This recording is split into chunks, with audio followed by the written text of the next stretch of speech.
Assalamualaikum warahmatullahi wabarakatuh. Baik Ananda semuanya, tadi sudah sama-sama kita dengar presentasi dari kelompok 4 mengenai penilaian hasil belajar ranah keterampilan atau ranah psikomotor. Nah, sekarang saya akan menjelaskan tentang penilaian ranah keterampilan atau ranah psikomotor. Nah, capaian pembelajaran kita yang pertama, mahasiswa mampu menjelaskan pengertian penilaian ranah keterampilan. Yang kedua, menjelaskan tingkat ranah keterampilan. Yang ketiga, mampu menjelaskan kata kerja operasional ranah keterampilan. Dan yang keempat, mampu mengidentifikasi jenis-jenis penilaian ranah keterampilan. Nah, sekarang pengertian dari penilaian ranah keterampilan atau psikomotor, yaitu ranah yang berkaitan dengan keterampilan atau kemampuan bertindak setelah seseorang menerima pengalaman belajar tertentu. Jadi artinya, penilaian ranah keterampilan atau psikomotor bisa kita lihat dari kerja atau tindakan dari seseorang yang sebelumnya dia telah menerima atau telah merasakan pengalaman belajar tertentu, baik itu dari sikap maupun dari pengetahuan atau materi yang telah dipelajarinya. Nah, sini kita lihat tingkatan kemampuan dari ranah psikomotor. Yang pertama itu imitation, yaitu meniru. Yang kedua adanya manipulasi. Yang ketiga presisi tindakan atau lancar dan tepat. Yang keempat artikulasi. Yang kelima naturalisasi. Nah, ini ada 5 tingkatan. Nah, kita lihat sasaran penilaian hasil belajar pada keterampilan konkret, yaitu persepsi,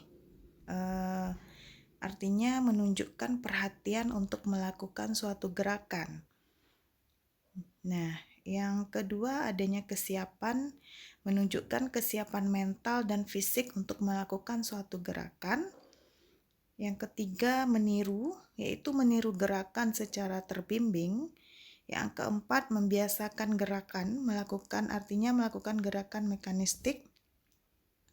Yang kelima mahir, melakukan gerakan kompleks dan termodifikasi.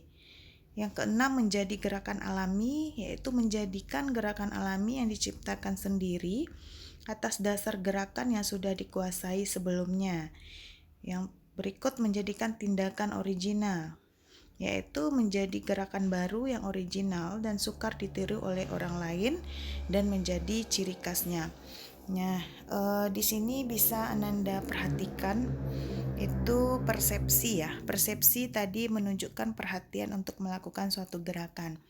Misalnya Ananda melakukan sebuah kerja atau proyek atau praktikum, misalnya merangkai suatu jaringan ya, di mana kerja tersebut tentunya ada penuntun atau tata cara kerja yang akan dilakukan. Nah, ketika Ananda melihat penuntun atau cara kerja tersebut, itu berarti Ananda sudah ada pada tahap persepsi. Artinya sudah ada perhatian untuk melakukan suatu gerakan. Yang kedua, kesiapan. Kesiapan di sini menunjukkan kesiapan mental dan fisik untuk melakukan suatu gerakan. Artinya dengan adanya pedoman atau panduan tadi, Ananda akan tahu dan Ananda akan mempersiapkan alat dan bahan yang akan dibutuhkan dalam melakukan rangkaian jaringan tadi misalnya ya. Nah, meniru gerakan secara terbimbing. Artinya semua kerja untuk merangkai sebuah jaringan tersebut tentu berdasarkan pedoman atau acuan yang telah Ananda baca dan Ananda pahami tadi. Dan yang keempat, membiasakan gerakan, melakukan gerakan mekanistik. Nah, ini artinya apabila Ananda sudah paham dan Ananda bisa melakukannya, berarti nanti akan dengan terbiasanya melakukan kerja jaringan yang lain gitu ya, yang mirip cara kerjanya, tetapi Ananda sudah terbiasa dengan langkah-langkah yang sudah Ananda pahami gitu. Yang keempat yaitu mahir melakukan gerakan kompleks dan termodifikasi. Nah, ketika Ananda melakukan kerja dalam ruang lingkup yang sama, artinya melakukan jaringan tapi dalam hal yang jaringan yang lain, nah Ananda bisa memodifikasinya, menambahkan agar rangkaian tersebut menjadi bagus gitu. Itu yang mahir. Yang berikut menjadi gerakan alami. Nah, Ananda bisa menciptakannya sendiri tanpa ada bantuan dari yang lain. Itu karena ada bakat dari Ananda sendiri. Itu menjadikan gerakan yang alami. Yang terakhir menjadi tindakan original. Nah, artinya hasil kerja jaringan yang telah Ananda buat tadi itu tanpa bantuan orang lain dan tidak bisa ditiru oleh orang lain sesuai dengan yang telah Ananda hasilkan, karena dia berkat dari gerakan baru yang original, alami dari diri kita sendiri. Nah, itu dia. Jadi dalam suatu keterampilan, apabila Ananda sudah sampai tahap ini, berarti Ananda sudah mencapai tingkatan keterampilan yang paling maksimal, yang paling tinggi. Tetapi kalau Ananda cuma hanya bisa melihat apa yang contoh yang Anda, seperti itu yang Ananda lakukan, berarti Ananda belum sampai ke tingkat keterampilan yang lebih tinggi atau maksimal. Karena tidak ada penciptaan sendiri yang muncul dari diri sendiri. Nah, seperti itu. Mungkin Ananda sudah pernah merasakan ya, ketika Ananda melakukan suatu praktikum pada mata kuliah yang lain yang terkait dengan komputer. Nah, itu hasil kerja Ananda dari beberapa teman itu akan berbeda-beda. Nah, disinilah letaknya tingkatan keterampilan yang menentukan apakah Ananda terampil dalam sesuatu hal atau tidak. Nah, ciri-ciri dari hasil belajar ranah keterampilan itu yang pertama pada tahap persepsi tadi, itu mengenal objek melalui pengamatan indrawi, mengolah hasil pengamatan dan melakukan seleksi terhadap objek. Yang kedua, kesiapan mental untuk bereaksi, kesiapan fisik untuk bereaksi, dan kesiapan emosi. Nah, seperti yang saya jelaskan dan saya contohkan tadi, untuk kesiapan, bukti Ananda siap fisik dan mental, emosional, Ananda sudah ada mempersiapkan alat dan bahan yang sudah kita butuhkan sesuai dengan pedoman yang telah kita baca di tahap persepsi tadi. Yang ketiga, meniru. Nah, Ananda sudah bisa melakukan peniruan sesuai langkah-langkah kerja. Ananda sudah bisa melakukan coba-coba. Misalnya Ananda coba, salah, coba lagi, dan salah, coba sampai Ananda bisa melakukan sesuatu hal. Itu dia, meniru ya. Pengembangan respon baru. Yang keempat, membiasakan gerakan. Nah, mulai tumbuhnya performance skill, artinya memiliki keterampilan khusus yang sudah ada di dalam dirinya. Nah, serta adanya respon-respon baru muncul dengan sendirinya. Mahir, sangat terampil yang digerakkan oleh aktivitas motoriknya. Nah, yang keenam, menjadikan gerakan alami. Pengembangan keterampilan individu untuk gerakan yang dimodifikasi. Nah, berikut kemampuan untuk menghadapi problem solving, pemecahan masalah, bisa menghasilkan sesuatu yang baru gitu. Yang ketujuh, menjadi tindakan original, mampu mengembangkan kreativitas gerakan-gerakan baru untuk menghadapi bermacam-macam situasi atau problema-problema yang spesifik. Nah, itu kira-kira ciri-ciri dari hasil belajar ranah keterampilan. Nah, ini bisa Ananda lihat kata kerja operasional dari ranah keterampilan dari masing-masing tingkatan, dari mulai meniru, manipulasi, presisi, artikulasi, dan pengalamiahan. Ini kalau meniru ada mengaktifkan, menyesuaikan, mengatur, menimbang ya. Kalau manipulasi dia udah bisa mengkoreksi, ada mendemonstrasi, merancang, melatih, memperbaiki. Presisi mendemonstrasikan, udah mulai mencoba ya, menunjukkan. Kalau artikulasi mengalihkan, menggantikan, memutar, memindahkan, mendorong sampai bisa mengoperasikan, mengemas dan men-setting sendiri. Pengalamiahan mengalihkan, mempertajam, membentuk, memadamkan, menggunakan dan sampai bisa mensketsa sendiri. Itu dia tingkatan ranahnya. Artinya kata kerja operasional yang ada di sini ada pada masing-masing tingkatan ranah psikomotor atau keterampilan. Nah, ini adalah jenis-jenis penilaian keterampilan. Itu yang pertama unjuk kerja atau biasa disebut kinerja atau praktik. Nah, unjuk kerja atau kinerja yaitu penilaian yang dilakukan dengan cara mengamati kegiatan peserta didik dalam melakukan sesuatu. Artinya apa? Penilaian keterampilan itu bisa dilakukan dengan unjuk kerja. Nah, ini identik dengan atau spesifik dengan adanya kegiatan praktikum-praktikum.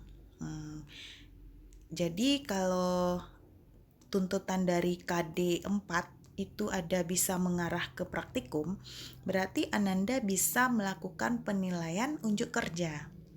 Bisa merencanakan di RPP-nya nanti untuk penilaian unjuk kerja. Jadi harus Ananda persiapkan instrumen beserta rubrik penilaian unjuk kerja. Nah, yang kedua proyek.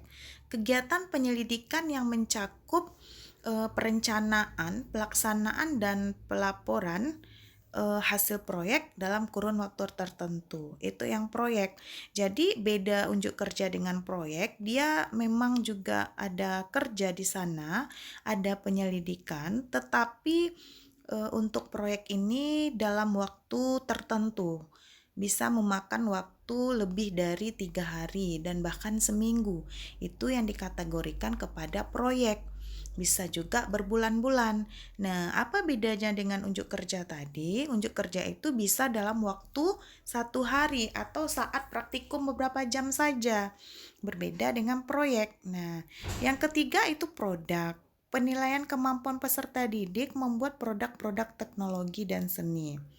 Misalnya Anda membuat suatu produk ya,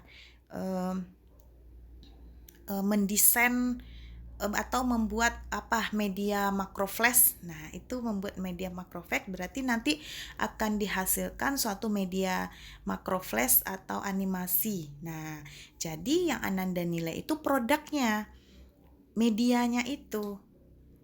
Bisa juga kah kita melakukan penilaian unjuk kerja, Bu? Bisa. Jadi kerja Ananda di sana dijadikan penilaian unjuk kerja, sementara hasil dari kerja itu kita jadikan penilaian produk.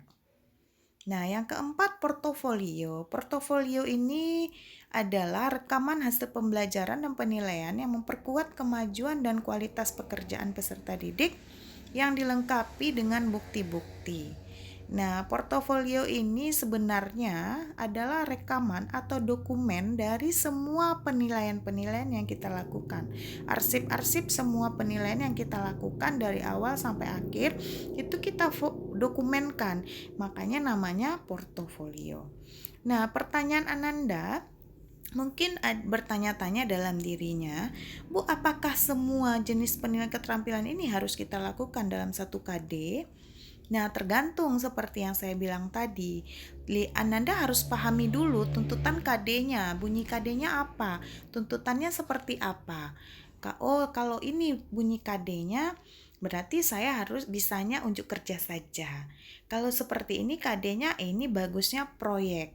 Kalau ini berarti ini produk. Jadi itu harus tahu. Jadi dalam menentukan mana penilaian keterampilan yang akan kita tetapkan itu tergantung pada tuntutan dari masing-masing KD. Nah, nanti setelah ini Ananda akan saya suruh cari KD yang berhubungan dengan penilaian kinerja, tentunya KD 4 ya. Lihat macam-macam KD 4, Ananda pilih satu, nanti KD itu akan Ananda kembangkan sebuah penilaian keterampilan. Nah, apakah unjuk kerja, proyek, produk. Itu yang akan Ananda cari nanti pada KD-nya. Nah, sebelum ini Ananda sudah mempelajari penilaian sikap dan penilaian pengetahuan. Kalau bisa nanti dia saling berkesinambungan ya, antara penilaian misalnya KD2 tuntutannya ini, KD3-nya ini, apa KD4-nya. Jadi kita dia sinkron, tidak lepas. Ya, paham ya maksud saya? Misalnya KD3-nya 34. Nah, 34 ini KD4 titik berapa nanti gitu. Jadi mungkin penilaian sikapnya ini, penilaian pengetahuannya ini, penilaian keterampilannya ini. Itu akan kita rancang nanti pada materi selanjutnya, yaitu materi perancangan penilaian. Ananda secara individu akan merancang sebuah penilaian, baik penilaian sikap, penilaian pengetahuan, dan penilaian keterampilan yang nantinya akan Ananda presentasikan. Jadi setelah UTS kita perancangan, Ananda tidak ada lagi kerja kelompok, itu kerjanya individu. Makanya dari sekarang saya suruh tetapkan dulu KD-nya ya. Mulai dari yang minggu kemarin ya, kita sudah menetapkan KD dari penilaian sikap, pengetahuan, dan sekarang penilaian keterampilan. Nah, mungkin itu saja tentang penilaian keterampilan yang bisa saya tegaskan. Nah, saya ucapkan terima kasih atas perhatiannya. Assalamualaikum warahmatullahi wabarakatuh.